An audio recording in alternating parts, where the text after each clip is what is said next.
Hello, hello. Welcome, everyone. Good afternoon. It's so nice to see all your bright, smiling, shiny faces out there. And aren't we lucky to have that beautiful sunshine out today? Whoop, whoop. Yeah.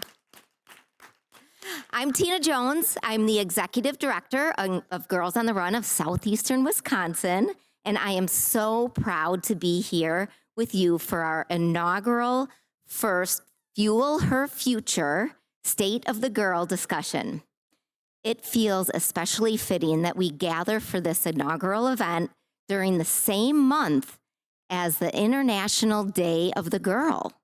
This global day shines a spotlight on the challenges girls face while also championing their empowerment and human rights, a mission that is at the very heart of what brings us together today.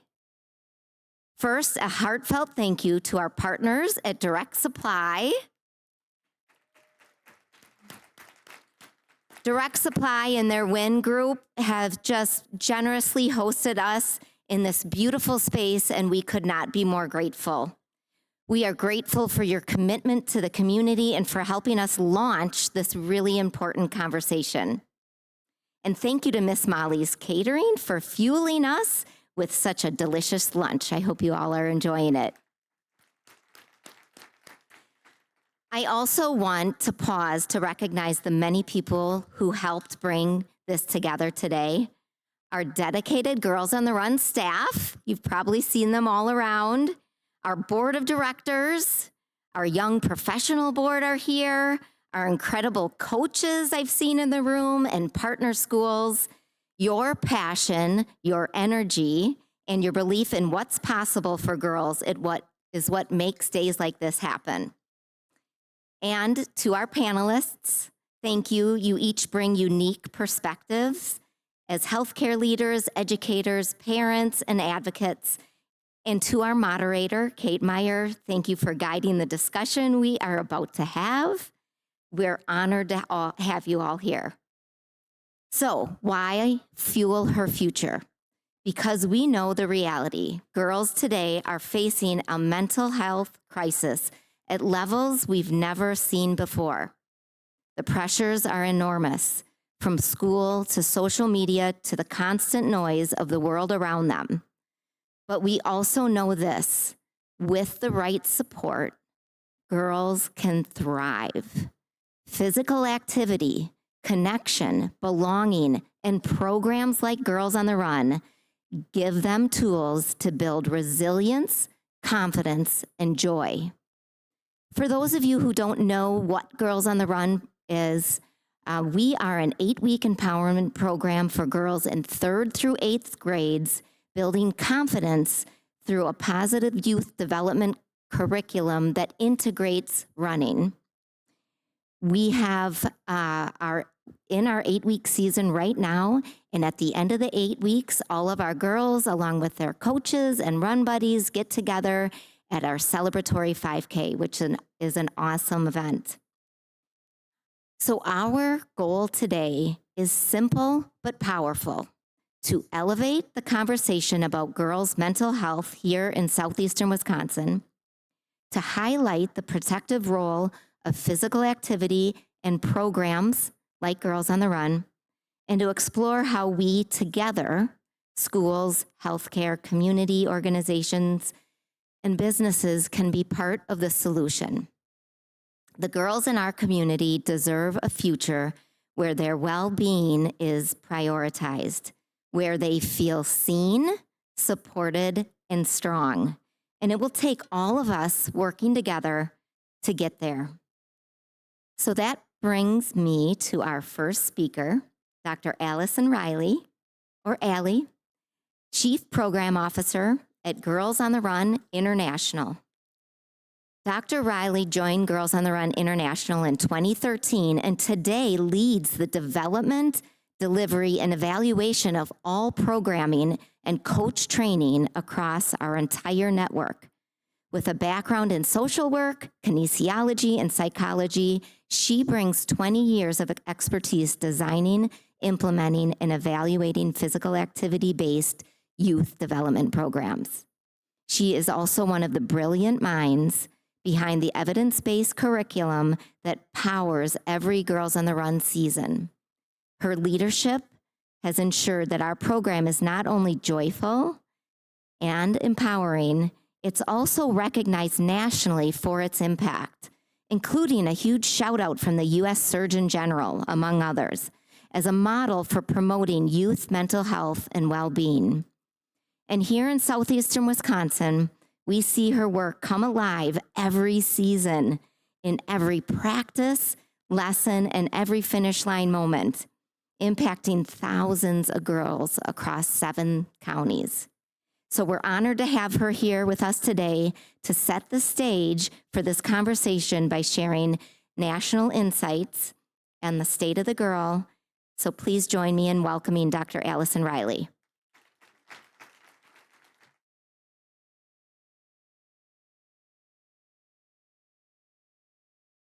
Good morning. I guess it's afternoon, everyone, and thank you for that beautiful introduction, Tina. I flew in yesterday. Is this what the weather is always like on October 3rd in Wisconsin, Milwaukee? No, I didn't think so, but I enjoyed a walk along the water and saw the beautiful art museum, so I have just really enjoyed my time here so far. Well, thank you so much for having me. I'm really excited about this important conversation. And so to lay the foundation, as Tina mentioned, I'm going to share a snapshot of what the data tells us nationally about the state of girls' mental health and well-being, and while building skills, connection, and confidence early are so essential. Then in the panel, we'll dig deeper into what this looks like locally here in southeastern Wisconsin, and how we can work together to support and empower girls. As Tina mentioned, when we look at national data on girls' mental health and well-being, we see several alarming trends.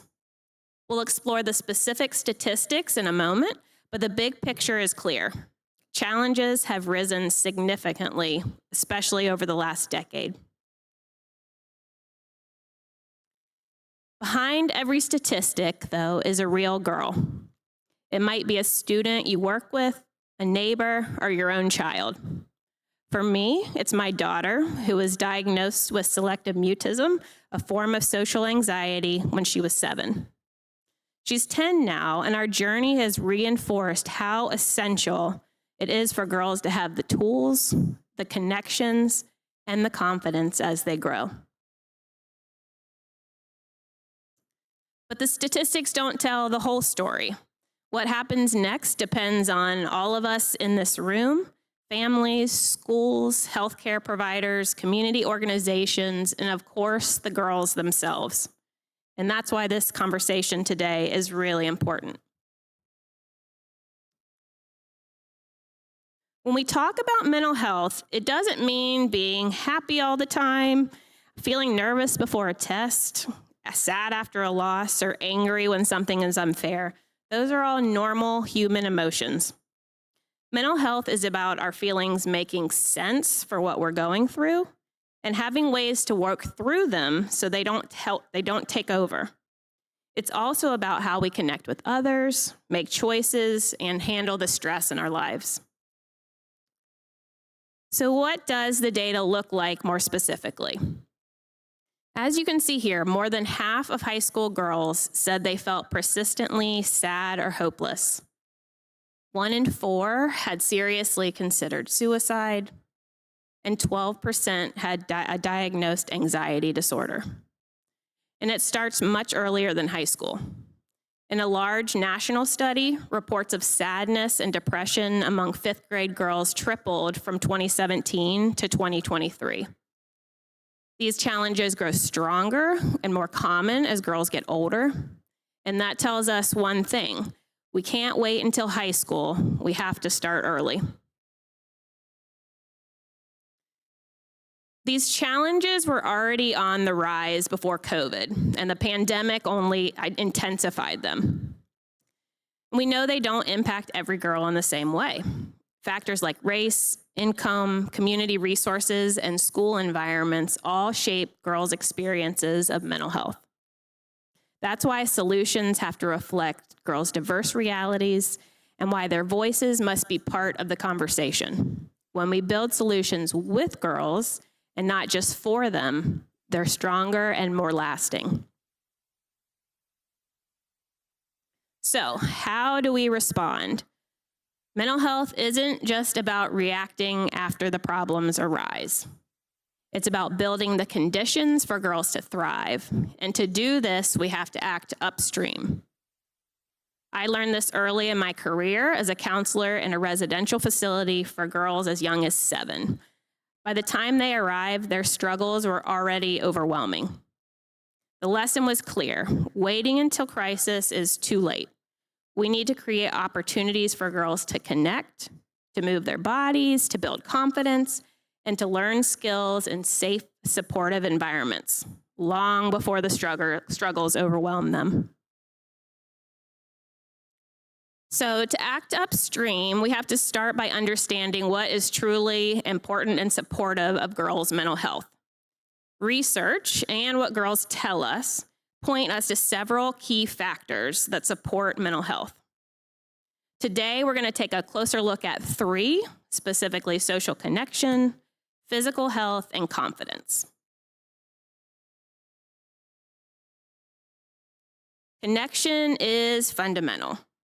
Girls need to feel like they belong with peers, with caring adults, and in their school, but too many don't, as you can see here. 40% of girls report being bullied, picked on, or excluded. And only about half of high school girls say they feel close to people at school. Over the last decade, rates of loneliness have increased as time with friends has declined. When girls feel isolated, their risk of depression and anxiety rises. But when they feel supported and connected, it becomes one of the most powerful protective factors for mental health. Belonging is a buffer that helps girls weather challenges and thrive. At Girls on the Run, we see that protective factor come to life. In our most recent surveys, 98% of participants said their teammates supported them and their coaches cared about them. So to change the trajectory of girls' mental health, we need to ensure every girl has a place where they feel like they belong, with adults and peers who support and care about them. Physical health is another essential for girls' well-being. Both sleep and physical activity play a major role. Yet too many girls aren't getting enough of either. National data shows that only 16% of girls are meeting the daily physical activity guidelines, and participation has been declining steadily, as you can see here. When girls are active and rested, they experience lower levels of anxiety and depression, stronger focus in school, and better long-term health.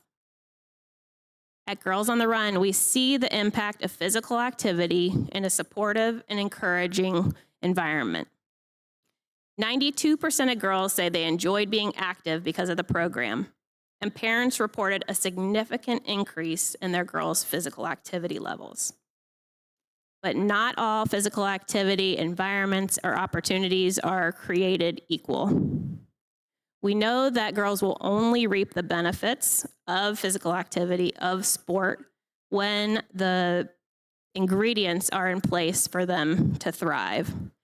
So some of those include relationships in the environment, focusing on improvement instead of social comparison, and having voice and choice in the environment.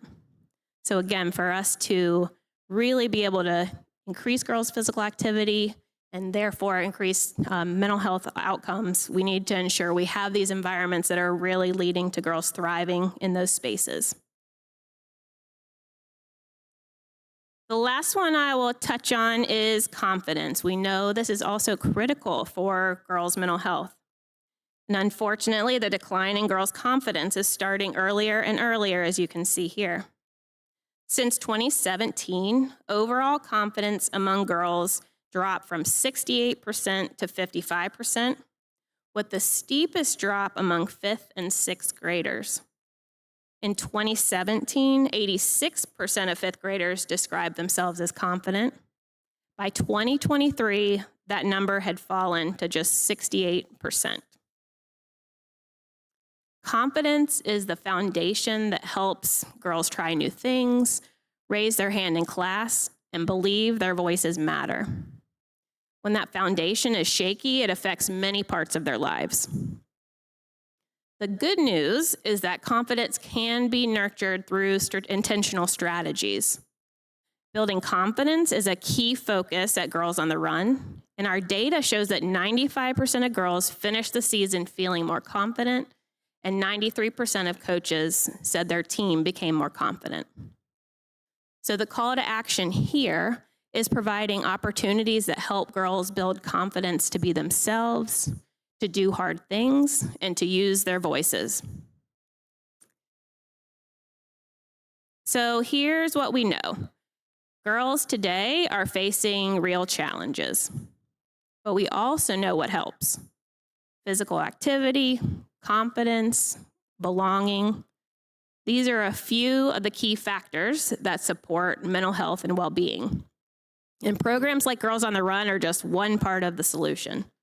But it takes all of us, families, schools, healthcare, community organization, and the girls themselves to make sure every girl has access to the support she needs. And when we center their voices, the solutions are stronger and more lasting. That is how we will fuel her future. So in closing, we're reminded that girls are not statistics. They're daughters, our students, our neighbors, and they deserve an opportunity to thrive.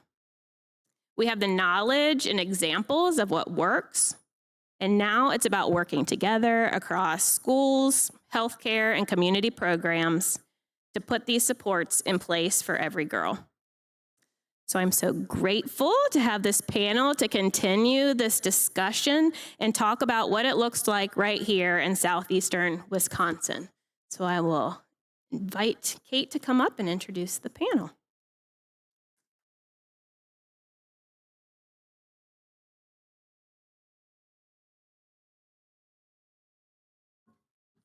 Thank you, Allie.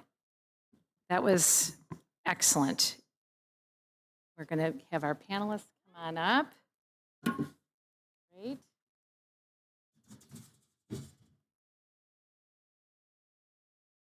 All right. So, we really appreciate your insights, especially in the areas of social connection, physical health, and overall confidence.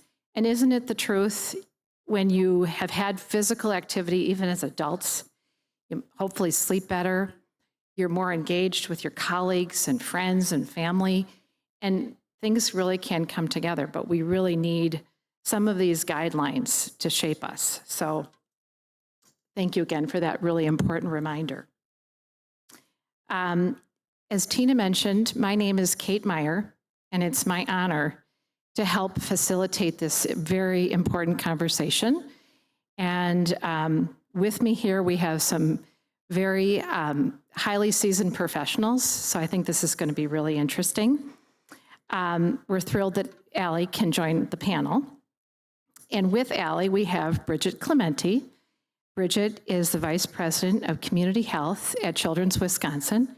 And we also have Tahir Abdamala, and he is principal at Wauwatosa School District and also a Girls on the Run dad. And I will mention that the complete bios for our speakers are in your program, so you may want to take a look. So for about the next hour, we're going to hear from these professionals, and we've got some great questions for them. And we also want to have some time to hear from you. So you'll notice on your tables, we've got paper and pen. Please feel free to use that. You can write down your questions as you think about them. And I would recommend that you also state perhaps the speaker or the topic so we can provide our panelists with the right context when we're asking questions, which will happen toward the end. We've got Girls on the Run team members who are going to go around and collect questions as we get to the end. All right. So with that, let's jump in. And we just had this great overview from a national viewpoint of how we're understanding this mental health crisis. So now let's bring it in a little more locally, and we'll start with Bridget. Bridget, can you help us understand the urgent challenges facing girls from a healthcare perspective here locally? Yeah, thanks, Kate. And thanks to Girls on the Run for having this conversation. It's so important that we're spending some time talking about this today.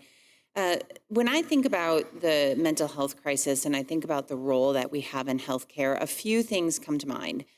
Many of you may or may not be aware that every 3 years we are responsible to conduct a community health needs assessment.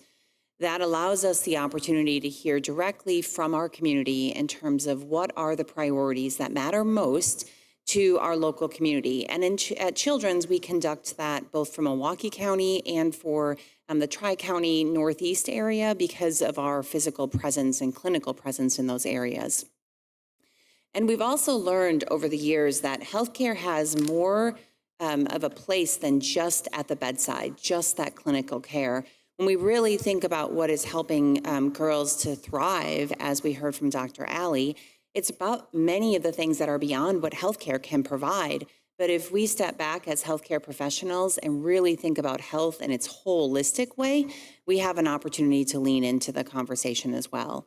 So locally, our statistics don't really look that much different than what you heard from Dr. Alley. We are seeing an increased demand in our clinical services, a decrease in clinicians, which is also adding to that challenge and something that we're continuing to work, not just at Children's, but as healthcare providers across the Southeast area, in particular focused on workforce development and other things. But the rates of anxiety, they're about what you saw from Dr. Alley's presentation. The concerning rates of depression, 1 in 3 high school students reported feeling sad and hopeless in the last 12 months for at least 2 weeks or more. 1 in 3. We're seeing belonging statistics much similar to what Dr. Alley had shared, bullying and suicide rates. And frankly, there wasn't a conversation that I was a part of for our community health needs assessment that this wasn't one of their very top concerns. Yeah, I'm not surprised. And Taher, how about from a school perspective? What are you seeing at your school? Yeah, from a school's perspective, we're seeing a need to focus our shift. I think in schools, we often landed on like academic outcomes. And I think that has come at the expense sometimes of the social outcomes that we want for our children, especially our young female students. So what we do as a school, very similar to what Children's does, is we survey our students 3 times a year within the local context, and we really focus on those protective factors, making sure that our children in our school have a trusted adult in their space, that they feel the sense of welcomed and connection, and that school is a safe place for them and that the teachers care about them. Because we know that when those social needs aren't met, that students can't thrive academically. So we've really shifted our focus in how we look at schools, that both things have to work in tandem. That foundational base of belonging and connection to the space, and that you can be yourself, especially for our most vulnerable populations, is such an important outcome that we need in order to set the foundational base for academics. And as Dr. Alley shared, being at the elementary level, I think that we often hyper-focus on the secondary level, what's going on at the secondary level. And to her point exactly, sometimes it's too late. Having been a high school teacher and a middle school assistant principal, knowing that if we don't get ahead of the social impacts that our young ladies face at the younger grades, we're only going to perpetuate the problem as it relates to their sense of belonging, connectedness to spaces. And then there's a multitude of impacts that has, from academic outcomes to social outcomes to sense of being a part of what the school community is. Thank you. I'm just curious, Bridget mentioned the workforce piece of this. I mean, it's hard to find people who are going to go into this work. And are you finding anything similar in the school level? For example, like school psychologists, is it challenging? I think that what we're finding is that for a while there if you're in education, there was a depletion in the candidacy pool. Very fortunate now to start seeing that come back. Start seeing it come back to a place of where we have applicants, where we're able to be selective in who we have and put in front of our kids. However, we do know that if school was never a place where you felt belonged, in a sense of connectedness, you don't want to go back. No one wants to go back somewhere they don't feel that it was a space for them.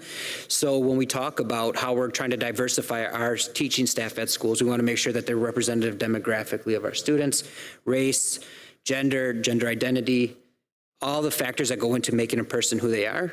So what's nice is that we're trying to create the workforce at a younger age to create the diversity that our young students need to see themselves represented in the teaching force. That's amazing. Yeah, pipeline is key, right? Yes, ma'am. Yeah, great. All right, so now I'd like to talk about protective factors and, what's really helping girls thrive. So we've talked about the challenges. Let's flip it a bit and find out what is it that girls need most to feel strong, supported, and have that ability to thrive. Bridget, we'll start with you again. What are the supports that build resilience in girls and help them with overall stress and anxiety?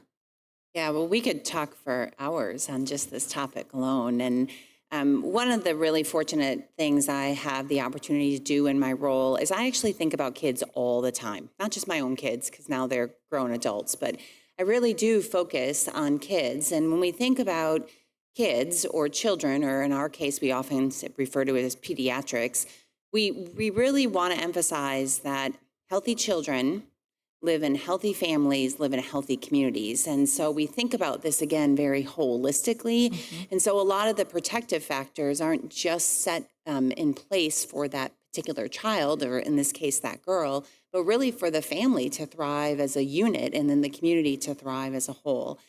And I also appreciate that in Dr. Alley's comment, she really acknowledged that there are certainly some things that are universal, but there are also some things that are individual. I may need very different things in order to thrive than Tina would need, for example, beyond just the height of our clothes, Tina, a few other things. But my point is that we're all individuals, and we really have to think about it from a universal and an individual sense. So some of the things that I think we haven't heard Dr. Alley mention today that I just want to call out in particular across our community is that there's a need for concrete supports. If your basic needs are not being met, there is no way you are going to be able to thrive. And basic needs around food and housing stability and school stability, if a child is switching schools all the time, we know that that is going to have an impact on them. The social supports and connections, the importance of feeling that sense of belonging, the friendships, the trusted adults, being a part of a community, whether that's a faith community, a school community, a neighborhood community, being a part of something and having purpose are all great examples of some protective factors that we really need to continue to focus on. Thank you. Tahir, share with us the effective practices and programs in place at your school. Yeah, so all of that is certainly important. The concept of belonging and equity, I think, is sometimes used flippantly, I think, in some spaces, because we think we equate equity to equality, and they're not the same. They can't be the same. They don't live in the same space. And the concept of belonging is more than just the word. I think it's the purposeful action of the adults in the space in the school that create that for students. So when we think about Girls on the Run, I think about the most powerful educators that I have in my building, and it's those individuals that create that sense of connectedness. And kids are, they're funny, but they're funny. They'll never lie to you. They'll always tell you the truth. I've learned that about elementary school students, but they have their own ecosystem. And what I mean by that is, even if a girl didn't participate in Girls on the Run, I think about our coaches, Miss Taj or Miss Olson or Miss Tanty. they've created a social capital within their space where that has become a safe person for them. So even girls that weren't active participants were able to find that person in their space. And then through those educators who are great individuals and have amazing epistemologies and pedagogy and all the ologies that you want to think about when it comes to just being a good human, they're now able to use their social capital to have those children find other folks in our building, right? So it's created an ecosystem. And we talk about belonging, and belonging is what the most impactful thing of belonging is a teacher in a school. It's not a principal, it's not a school board, it's not a policy.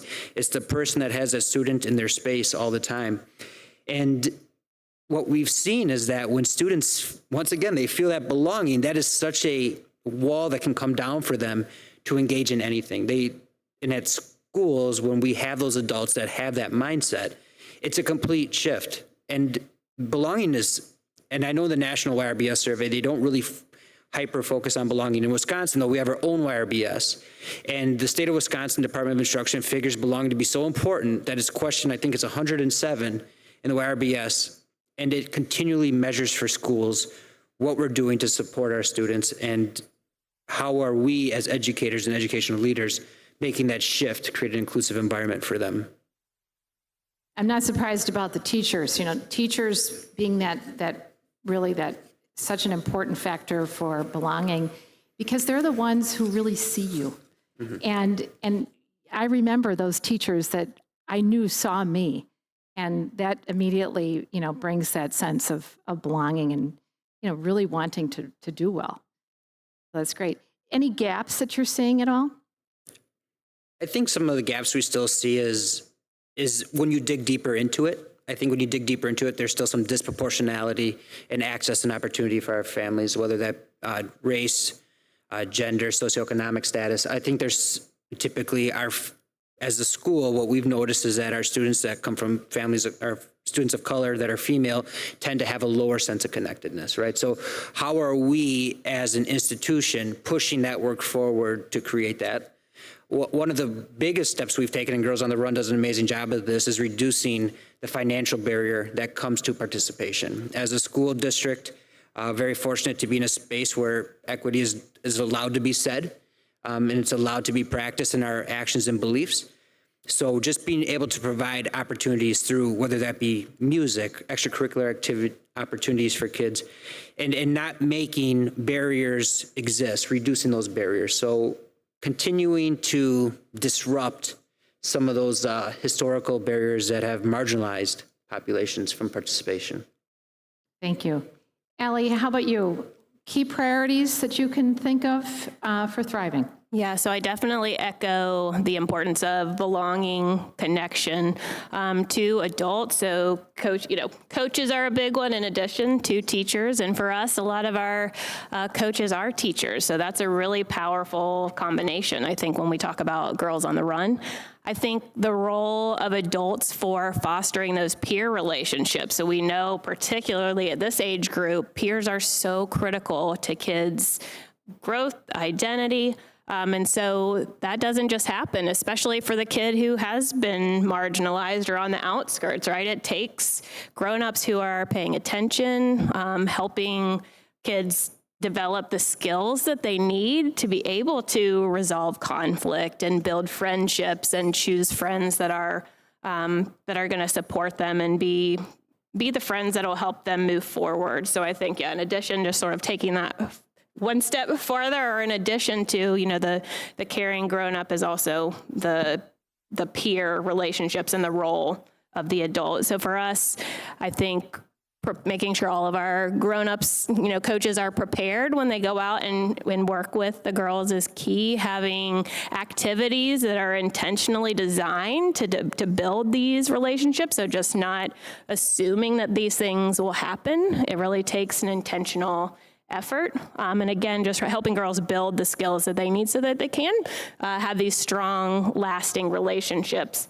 And we know that these are so foundational for everything else. So having positive relationships with peers and grown-ups leads to kids being more physically active. They're much less likely to drop out of sport or physical activity if they have a caring adult in that space. So I think that just sort of creates that ripple effect. So. Great. All right. So let's shift to social media. This is always interesting because we know it's such a huge role. It plays a huge role in the lives of young people. And how can we help balance the benefits and the risks? So Allie, let's start with you. Evidence-based strategies to mitigate the negative effects. Can you share some of those with us? Yeah, so first, just level setting. I mean, we know that almost all teens are on social media now, and many of them say that they are on there constantly. So this is obviously such a huge part of what kids are experiencing now that is very different than what was experienced a decade plus ago. So it is coming at a time where relationships and identity and all of the things that all of us through time have sort of been part of the development is really hit with social media, which is a ground for more social comparison and other things that make it challenging as girls grow. So I would say just from what do we do about it? How do we make it, ensure that we're leaning into the positive and not the negative is first making sure that social media is not replacing all the things that we have been talking about this morning. So when it is replacing time with friends, with other grown-ups in their lives, physical activity, sleep, it may not be the time on social media that's the problem as much as what they're not doing because they're on social media. So I would say that as one key thing. I think the things that we do offline, the tools that girls are learning, how to look at things with a critical lens so that they can help discern what's positive for them online and places where they know that they want to avoid. And I would say key really here is listen to girls, right? It's like the train has left the station with social media. And so how do we help girls understand how it's impacting them, give them the tools, help them understand from their perspective kind of how they're using it and how it's impacting them. And then I think it's also important to acknowledge it can't be just on families and schools and the kids themselves, but we really have to look at these platforms and how they are just the algorithms are keeping kids online in a way that's just really unhealthy. So it's a very, very much a systems approach, but there are certainly things that we can do at the ground floor in order to make some positive change. Taher, how about what you're doing with digital literacy and online pressures at school? I mean, obviously, your impact is important, and so much of what you're doing is probably advising parents, I would imagine. Yeah, I mean, believe it or not, social media definitely has an influence in schools. Like, there's a number of, I think I heard 6, 7. I hear it all the time. Like, those are the impacts that we see, in school. But You can't say it like no, I can't. 6, 7. Yeah. It's funny because we do car line dismissal, and one of the numbers is 6, 7, so the whole line just loses it for about 5 seconds. Yeah. No, but it's social media it's been a place where I think, unfortunately, we've seen it to be a place of identity affirmation for kids. And that identity affirmation has genuinely impacted, and I think I know it's impacted our female students more, right? Seeking that affirmation, who we are, through this platform that allows you to feel healthy or feel a sense of way based on I'm not putting this right, but based on how you're seeking the affirmation in a negative way, probably, right? That could be that way. Instead of utilizing the mechanisms that are in place to support some of those needs. So as a school, some things we have done is we've worked really closely with our PTO. There's a program called Wait Till 8th.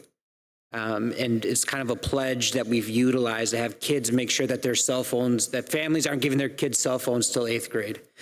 Because we have seen 95% of the problems that come into school are issues that have arisen outside of school. And schools are now, my school is staffed so well in our student services team that we're able to provide some mental health supports within the school. And in conversation with that team, we have found that a lot of the influences come from group chats or come from social media interactions and things like that. So our school district has also taken a wonderful step in that it's no cell phones from bell to bell. And that is from elementary school all the way to high school. When you're in the instructional block, you're in the instructional block. You're there to learn, because social media has stirred up things within the school day as well. And the last thing is that we just continue to lean into our curriculum.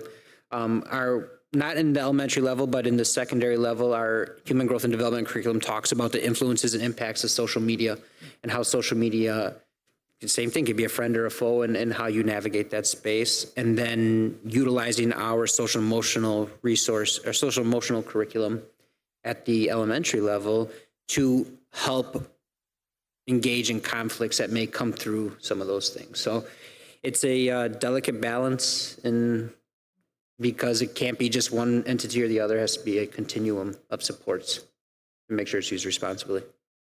Well, as a mom, I'm really happy to hear about the bell-to-bell thing. And my kids are older now, but that's got to make an impact. Bridget, anything you want to weigh in on with social media or phones? This is a deep tunnel for sure. Yeah, I'm actually glad you paused and gave me a chance to jump in on this. I know I wasn't technically supposed to answer this question, but I appreciate both what Dr. Ali and Taher had brought forward. We forgot to answer, or we forgot to mention the role that we have as adults. And so my kind of encouragement is kind of shine the mirror and see how your own social media habits are and how those are reflecting back on those that are in your life. And we experience that in very similar way to the way that Taher had mentioned that. And if girls and young women that are in our life see us in that regard, they're going to model that. And so I just want to make sure that we talk about this in the family unit as well as with the other environments. That's great. And I would just add one thing to that, because I completely agree with Girls on the Run.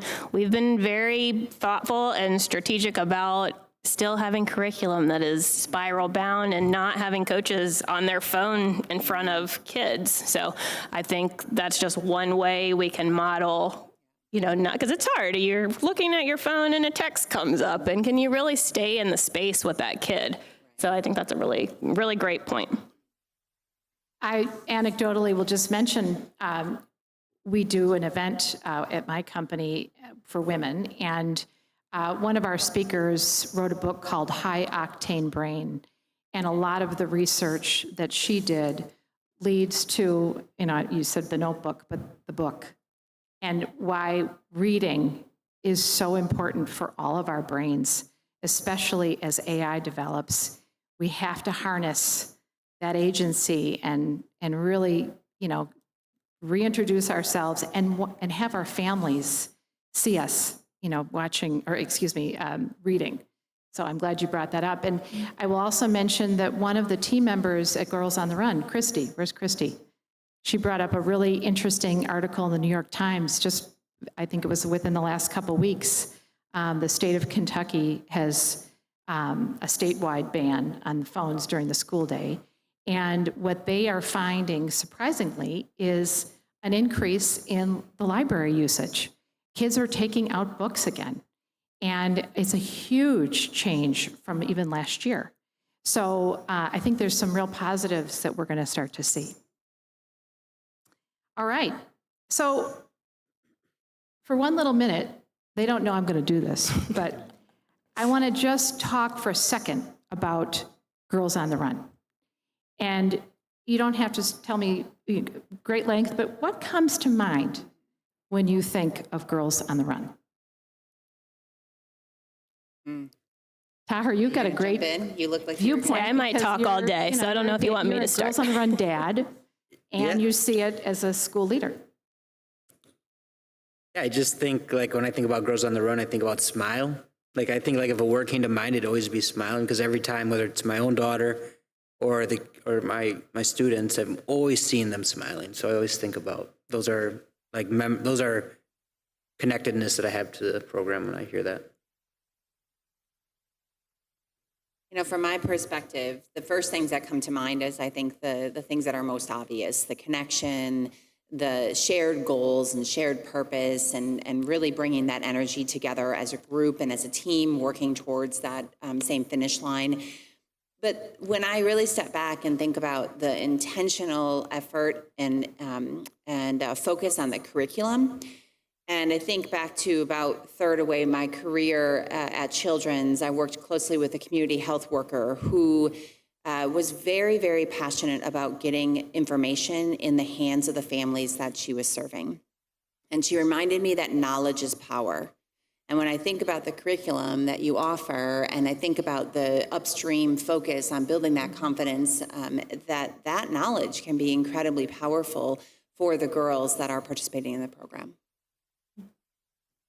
Allie, want to add anything? Yeah, I mean, I would say transformational, and I have seen the impact on my own daughter. She's in her third season, and as a parent, to have a child find a space where they do belong and feel comfortable and are learning real skills that are helping them navigate, that's a powerful experience. I also have experienced it as a coach, so I remember a couple years ago, one of my girls ran the 5K with her mom, and just seeing the family impact. We've talked today a lot about, the role of family, and it's a whole ecosystem around kids. And that mom was just as proud of herself for crossing that finish line as my girl was. And it was the first time that she had done a 5K.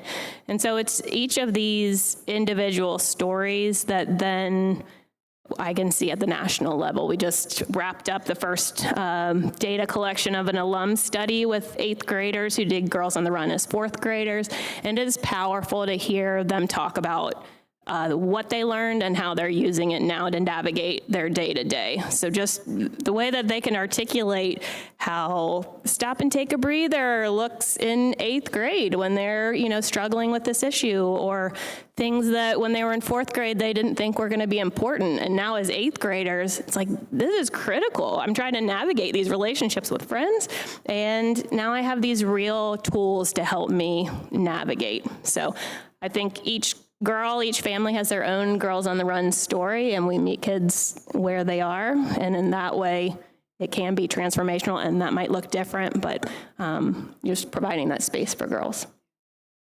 My story comes from a girlfriend of mine who shared, and her daughter is now a couple years out of college and was in one of the early programs on the North Shore at Girls on the Run. And instead of asking her mom, my friend, to join her in the big run at the end of the season, at the end of the 8 weeks, she asked their next door neighbor, who was herself a big runner. And so originally my friend was a little put off, but she got over it quickly, recognizing that her daughter wanted to take the runner in the neighborhood out as her running partner. And this young lady is still a very fit athlete to this day. And she took a lot from the whole program. So thank you for sharing those. And speaking of Girls on the Run, let's get into community-based programs as part of the solution. And obviously, we've touched on some of this, but programs like Girls on the Run can obviously play a very pivotal role in supporting girls' mental health. And so what is it that makes these kinds of programs so supportive to girls? I'm going to start with the children's perspective. Sure, absolutely. So, I think it brings so many assets of the community together. So it brings together the coaches and certainly the girls and the school community and the business community. And it really creates this momentum of change and transformation that Allie was talking about. We continue at Children's to look at what our role is in this, and sometimes we show up as supporter and sponsor of things like this. Sometimes we show up as contributor with our own prevention-based or early intervention efforts that are focused in the community, in the schools. We also put access in the space of this as a community access or program, with opening up additional access points for not just girls, but for kids, for pediatrics. But these community-based programs are essential because they do make a difference for each of the girls and families and communities that they serve. That's right. And you mentioned basic needs being met a while ago. And I think about these community programs as collaborators. Absolutely. And I know that that's something Girls on the Run has done really well. Well, this topic or this particular area of focus is too big for one sector or one school or one anything to really do. And the power comes from not only that knowledge and that transformation, but also from that collaboration. Great. Taher? Yeah, as a school, it's become such an embedded part of our culture. Like, because just like anything, there's a lot of opportunities for male students, right? There's an opportunity for male students to play football or basketball, and those opportunities exist not at the school level, but through the local community.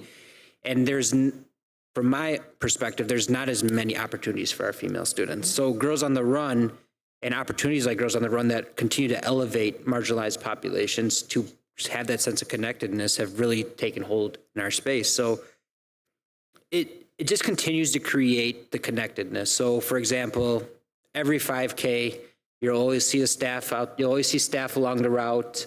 You'll always see signs being made because our staff know that we have to elevate the identity of all of our students. So it has really become a big part of who we are, but it also has become a big part of our community outside the school wall, so that we often have at end of the season dinner, or there is an opportunity for families to come together. And our school is so unique in the fact that we have students from other schools who want to come to our school to participate. So it has become this hub, I think, in Wauwatosa, as that's what they do. This is our culture. We have this opportunity for girls, and then now it's started to expand. Their parents are starting to take on roles and things like that, because it can't just be one person or one entity. You know, a program can't run through. I think about our strongest coach is no longer in our school, right? And the identification of a strong system is how it can continue to work. And if she left and we could no longer do it, then it would not be our culture and our identity. It would rather just be a person doing the thing. So we have created a system and a culture where we provide that opportunity for kids, female students and Girls on the Run. Mm-hmm.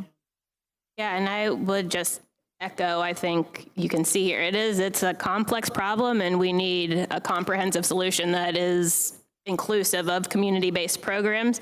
Bridget, earlier you're talking about, in healthcare, there's a staff shortage, right? We know we need to reach kids where they are in schools, in community-based programs, after schools, in youth sport, so that we can truly reach all kids and not just the ones that have access to the resources. So I think that's a huge role for community-based programs. And I think, we can do a lot of different things through community-based programs. So meeting basic needs, but also the physical activity piece and the social emotional learning piece and these spaces of belonging. So it's taking these opportunities and making sure we're really maximizing what we do in that space. So we know with sport specifically, sport can be an environment that's very stressful for kids, especially ones that are not as athletically inclined. And so that is not going to contribute to the things that we have been talking about here in terms of protective factors. But we know when we design these spaces to meet specific ends, that's where we'll see the most powerful outcomes. So I think it's thinking about community-based programs in that way. And then I would say, we spoke a little earlier about ensuring that our grown-ups, our role models really reflect the kids that they're working with. So in youth sport, only 1 in 4 coaches are women. At Girls on the Run, it's about 97.5%. And the alums talk about that. Seeing a strong woman, role model, leader, leading in this space is very impactful in and of itself. So I think there's opportunity in the community-based space for all of these things to come to life. Yeah, and I just kind of want to continue to add in that, when all the coaches that we have are female, And I think when we talk about identity and connectedness and what I can be, when we see ourselves represented in something, we tend to feel like we can do that. So just continuing to make sure that our female students see themselves represented in so many different capacities is extremely important, because if you never have someone who looks like you doing the thing you want to do, you'll never feel like you can do that. I think that is part of identity work. But also, too, I think for our coaches at schools, understanding their identity is extremely important. Understanding how they arrive in their space, what biases they may have, and how they can continue to work through those to provide equitable access and opportunities. Because we all have inherent bias, right? It's just a part of our human nature. But knowing that bias and how that, and knowing those internal beliefs and how we create access points for kids is important in there. And then lastly, like from a school base, I keep saying this to my colleagues, like we have to break down barriers to participation. I think that there's so many barriers to participation. I have a huge soccer player. I love playing soccer. And soccer is a weird sport in the fact that it costs $6,000, $7,000 to play soccer. But then in other parts of the world where there is socioeconomic hardships and opportunities like that, you're getting the best players in the world. So like, why are we connecting why are we connecting finances to opportunities? Right. And then we're confused about what the outcomes we're getting for kids, right? So I think we have to continue to work through society as a lens in creating those opportunities.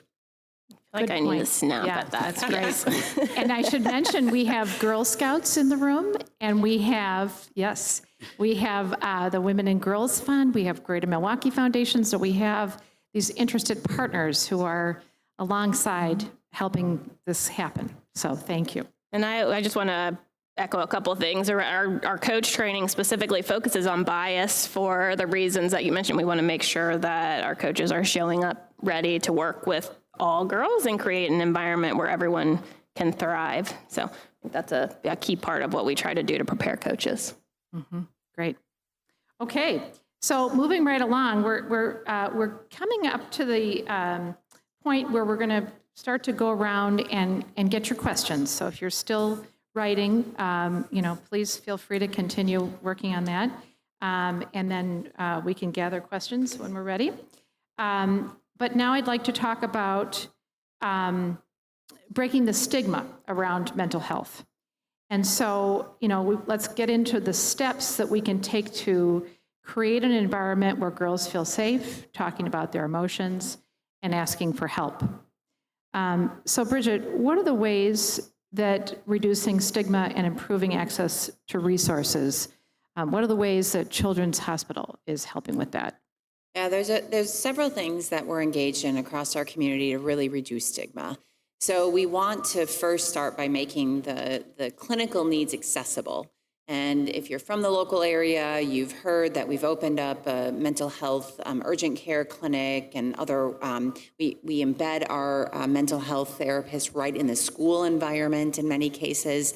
And so if you can break down those barriers of access and make it more accessible for families and girls to get the help that they need at that moment in time, and not make it seem like they have to leave school to do that or other things that start to stigmatize them because they will be seen as different, that's just one simple way in which we are showing up.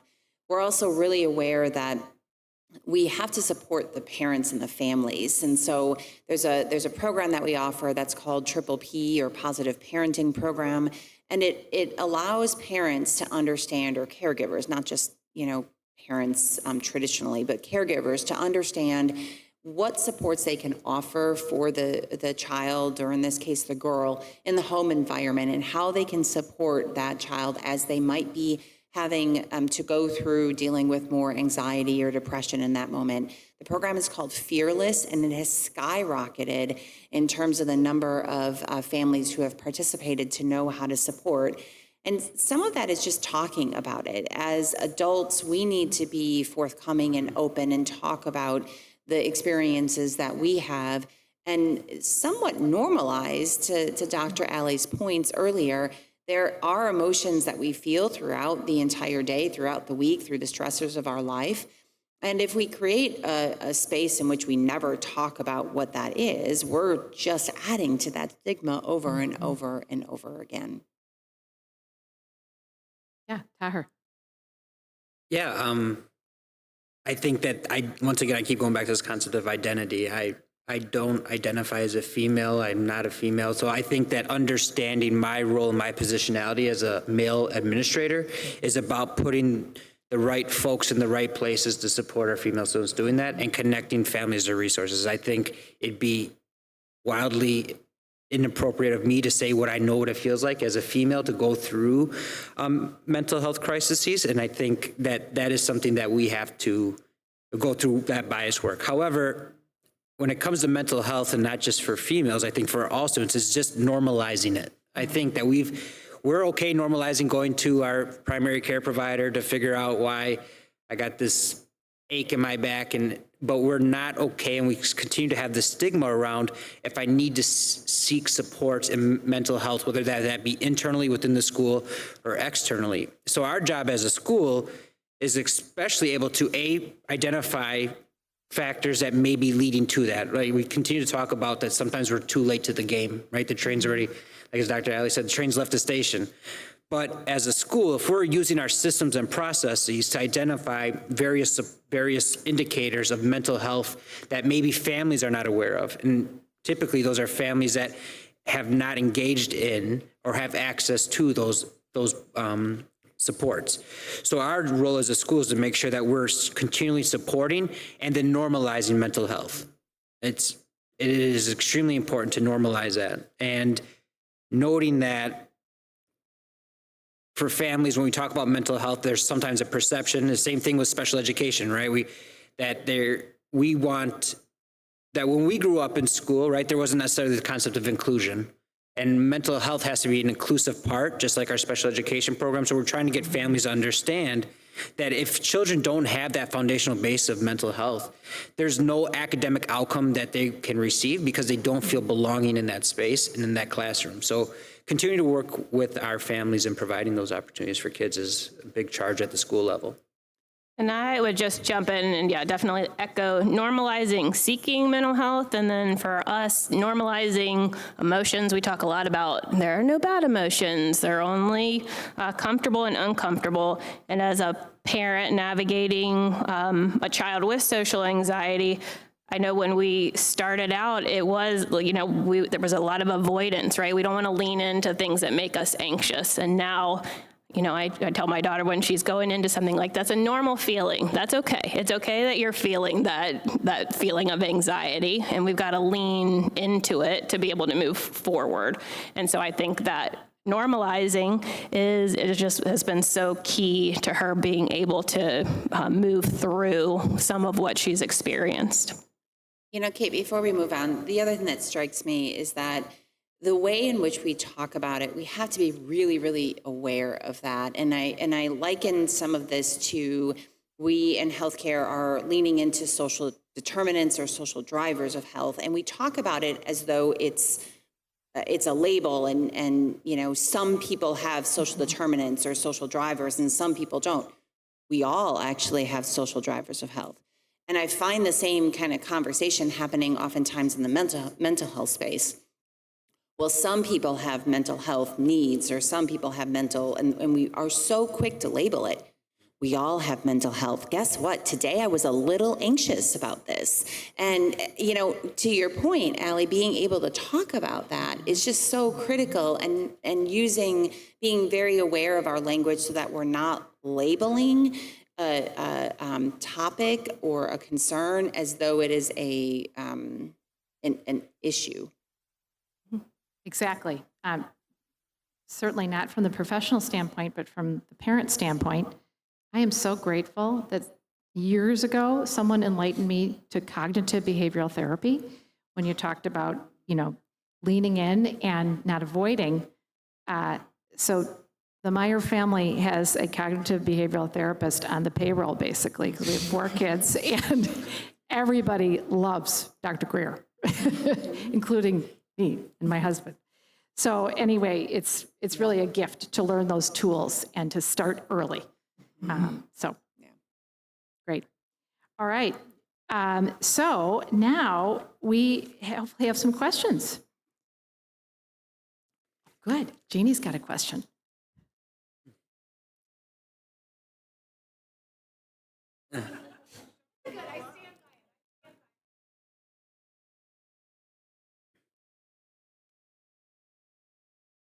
Thank you, Angela.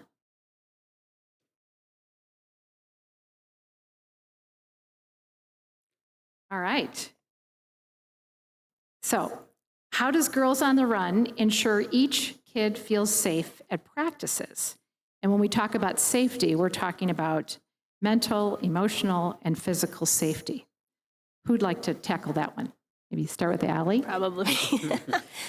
Yeah, I think it's really our coaches and our curriculum together that we know leads to impact and impact for all girls. We worked with an external equity organization about 3 or 4 years ago to have a content analysis of our curriculum, of our coach training, and they also did some surveying and interviews with families. So it's ensuring that the content we're providing is reaching all kids, is relevant for all kids, and that we're preparing our coaches really to create this space. And that goes everything from physical safety, so ensuring that they're prepared to support physical safety through sexual abuse prevention, through first aid, through CPR.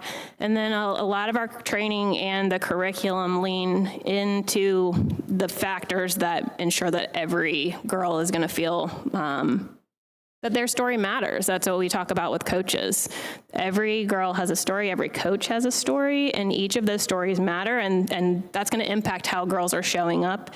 And we want to make sure that we're really intentional about reaching the girls that are not the ones that you latch on to right away. It's taking that step to make sure that the kid that may not be the first one that you connect to is feeling included and part of the space. So I think it comes through in the way that we design the program, ensuring we have a pretty rigorous process for developing curriculum and coach training that includes piloting with 25 sites across the country and getting girl feedback, making sure that what we are providing is really responsive to the needs of girls across the country and in individual communities. Great. Bridget, a question for you. As a parent or guardian, what are great starter questions for our kids or to our kids to see if they're doing okay and maybe get them talking? Well, boy, I don't know if I'm actually equipped to answer this question. So my background, as you saw in the bio, is really around community health space. And so I might phone a friend for this. Taher? You mind? You can pass too. No. I didn't mean to put you on the Do you mind like Oh, yes, can you of review that again, please? You're like, when I heard it wasn't for me, I checked out on We're the looking for good starter questions, and maybe from the perspective of Allie with your daughter. It's kind of that, instead of the "How was your day?" Right. kind of question, we wanted tell me about those open-ended. Yeah, I think that the idea is like when you're asking questions, I think kids oftentimes don't get to it right away, right? So the importance is in paraphrasing back kind of what they're saying to them. You want to get to the meat, you want to get to the core of what they're asking, because as adults, our cognitive ability to understand what's being said allows us to engage in more effective questioning that's more direct. I think kids are very vague in anything they say, but like when you're able to understand what they're asking, then the power is back in the question that you're asking them. So paraphrasing to re-ask the question, I think is kind of, I don't know. Yeah. Yeah, great. You want to add And anything? I would just say making sure we're leaving space for these conversations, and it's probably not, at least in my family, not right after school when she gets home and I'm the fourth person to ask her how her day was. She's not real, but I can tell you at 8:30 when she's trying not to go to bed, we talk about a lot of things. But it's being ready when those things come up to jump on the questions and to sort of try to unravel. So open-ended questions are always more helpful.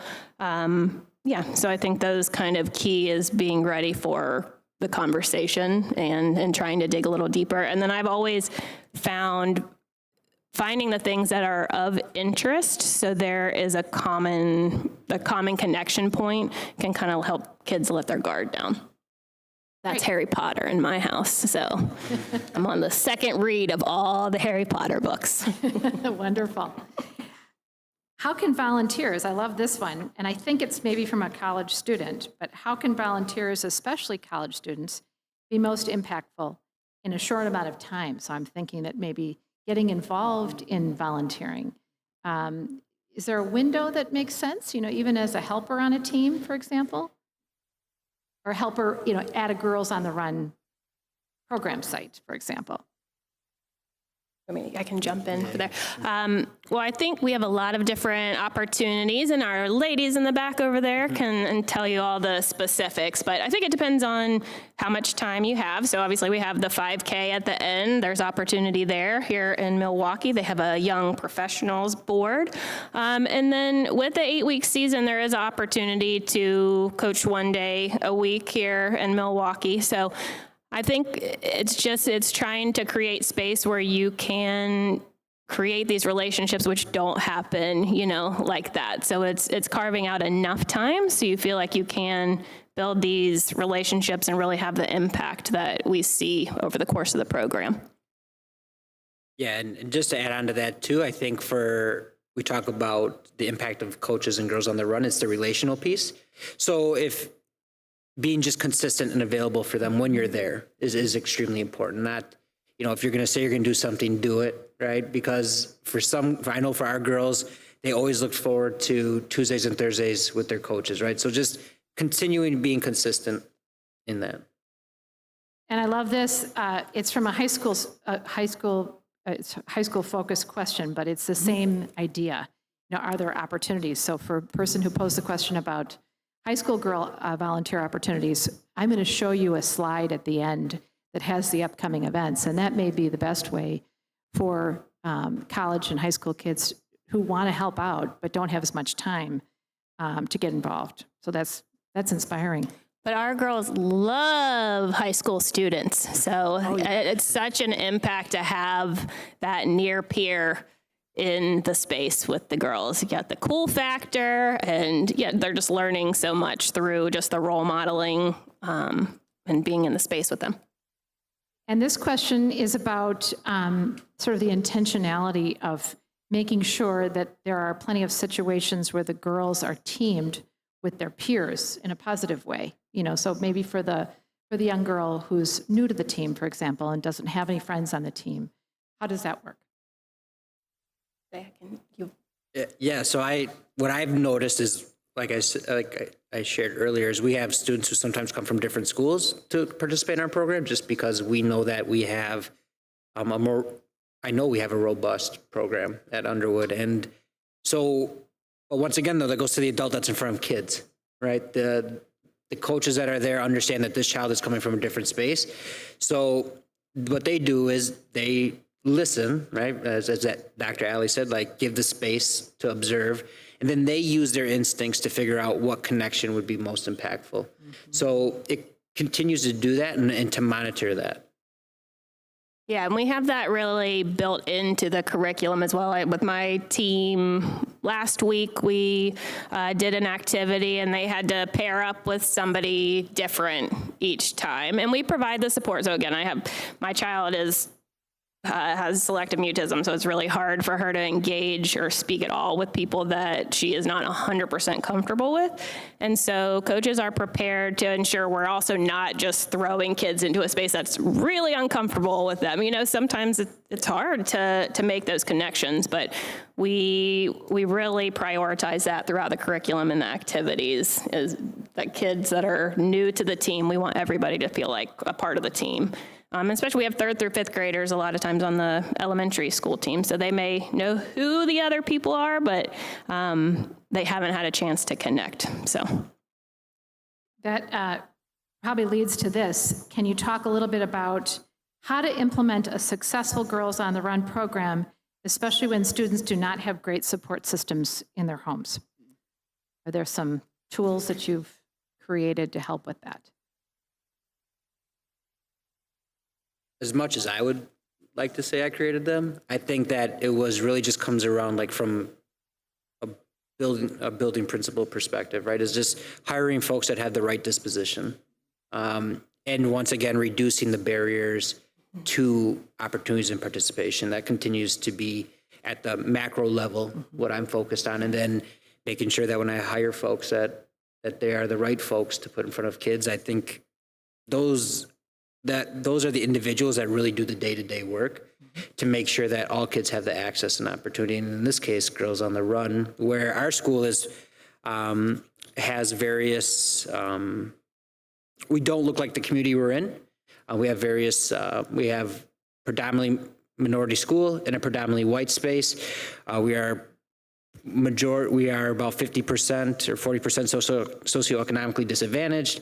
So we have a number of barriers and obstacles that come to inclusion in our space, and just continuing to reduce any type of barrier that allows for participation is a big part of what we do. So whether that be how we structure our practices during the day, so that when kids go home that there's not that transportation barrier, or thinking outside the box on how we continue to provide that equity and access for kids. And I would say having the program in the after school time is very important. And we saw that during COVID. So when we were not able to access schools, it was much harder for us to reach kids. So if a family is not able to pick up a child at 3:00, but now they can stay till 4:30 and then maybe go straight to after school, we're able to help reduce some of those barriers we've been talking about. So I think that's what makes it different too about typically youth sport is in the evening, you need transportation, but if we can partner with schools, stay on school grounds, it helps with some of those barriers to access. Great. The final question that I'm going to tackle is the one about regarding girls' well-being, what keeps you up at night and what gives you hope? And I appreciate this one because we also have a kind of a final closing question for our panelists, and it correlates well with this question. And the question is, what's one step we can take together across healthcare, schools, and community programs to better support our girls and, bring hope into this conversation? And I'll just mention, I've had the opportunity to talk to Dr. Howard Fuller on many occasions, and there's a whole literacy program that's being implemented in the city. And he said to me, and I kind of feel like this is the same thing. It's something I think that adults in the room can all agree on. Obviously, literacy, mental health for girls, mental health for our kids, healthy mental health. And so with that said, this coming together, weigh in on that for me in terms of, what are the steps that bring us all together across our different areas of expertise? Sure, I'll get us started. I mean, what keeps me up at night? Okay, in all honesty, I'm a very good sleeper. But what That makes must me be worry is, we see these numbers going in the wrong direction and continue to see them going in the wrong direction. And I'm getting older in my career and way less patient to want to see change really, really happen. And so what gives me hope to flip that around are conversations like this, people like you that are leaning in, you're learning, you want to be a part of the solution. And where I think we really have an opportunity to act is for purposeful and intentional engagement. There are resources in our community, there are programs like this, and we all need to be contributing to them if we want to see the statistics change, and we want to see girls and boys thrive. Yeah, I think what keeps me up at night is I know that I have 2 daughters, right? And knowing that I want them to have all the experiences of everybody else, but then also knowing that I have 300 kids in my space and want them to leave my space better than they found it. So as a school, right, are very similar, our call to action has to be to lean into those inequitable practices and systems. Being willing, I think, in education, we have especially as an educational leader, you have an inherent opportunity to disrupt and be unapologetic about that. When something isn't right and you just notice those things, to continue to lean into those, because it's hard. It is extremely hard to be in those spaces and navigate those spaces. But when we go back, or when I go back to my school, or I go in front of my kids or my daughters, I know that inherently and at my core what I'm doing it for. So it's okay to live there, but just creating that safe space for students and opportunities for all students. Great. I would echo what keeps me up at night. I think the statistics around some of the mental health outcomes they've more than doubled, and particularly for girls. And so I think maybe families that could say, not my child, that won't happen to me.